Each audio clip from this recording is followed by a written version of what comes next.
সরাসরি বৈষম্যের অভিযোগ তুলেছেন মুখ্যমন্ত্রী মমতা বন্দ্যোপাধ্যায়। বিরোধী শিবিরের হয়ে তিনি একাই ছিলেন এই নীতি আয়োগের বৈঠকে, কিন্তু অন্যান্য রাজ্যের মুখ্যমন্ত্রীরা যতটা সময় পেয়েছেন তাকে বলতে দেওয়া হয়নি। 5 মিনিটেই তাকে থামিয়ে দেওয়া হয়, মাঝপথে মাইক বন্ধ করে দেওয়া হয়, এমনটাই অভিযোগ মমতা বন্দ্যোপাধ্যায়ের। সেই অভিযোগ খারিজ করে দিয়েছে কেন্দ্র। বিভ্রান্তিকর দাবি করছেন মমতা বন্দ্যোপাধ্যায়। ঘড়ি দেখাচ্ছিল বক্তব্যের সময় শেষ হয়ে গিয়েছে, সময় শেষ হয়ে যাওয়ার পরে বেলও বাজানো হয়নি। মমতা বন্দ্যোপাধ্যায়ের অভিযোগ উড়িয়ে পাল্টা দাবি পিআইবি। বর্ণানুক্রমে মধ্যাহ্নভোজের পরে বলার কথা ছিল মমতা বন্দ্যোপাধ্যায়।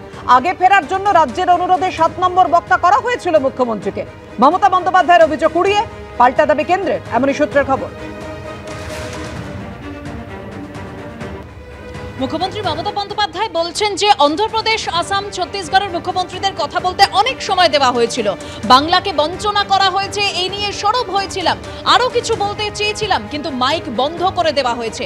কি বলেছেন তিনি নীতি আয়োগের বৈঠক থেকে বেরিয়ে এসে, রাখবো আপনাদের সামনে।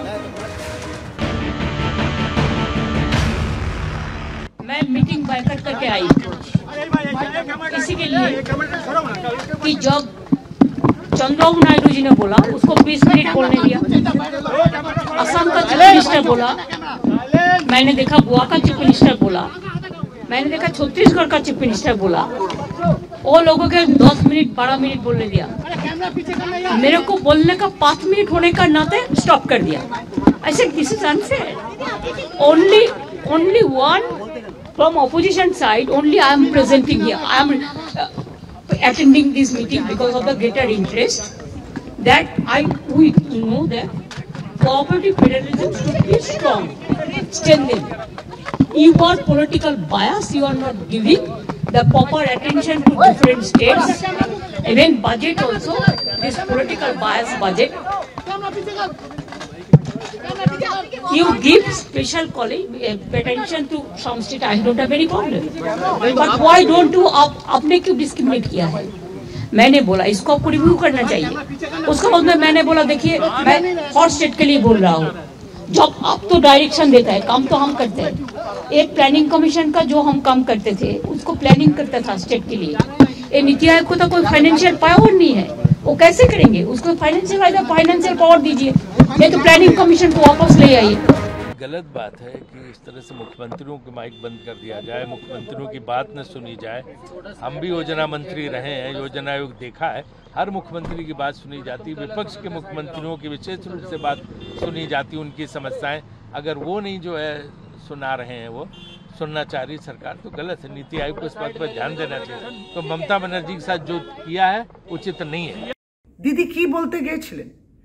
বাংলার প্রত্যাশা, বাংলার যে ন্যায্য দাবি, বাংলাকে যে টাকা দেয়া হচ্ছে না, 100 দিনের প্রকল্প বলুন, আবাস যোজনা বলুন, গরিবের প্রকল্প, সোশ্যাল ওয়েলফেয়ারের প্রকল্পগুলোকে টাকা দিচ্ছে না কেন্দ্রীয় সরকার। বাজেটও কোনো দিশা দেখায়নি। বাজেটে তো বাংলাকে কি দেয়া হয়েছে, এই সমস্ত কথা, বাংলার কথা মুখ্যমন্ত্রী মমতা বন্দ্যোপাধ্যায় বলতে গিয়েছিলেন।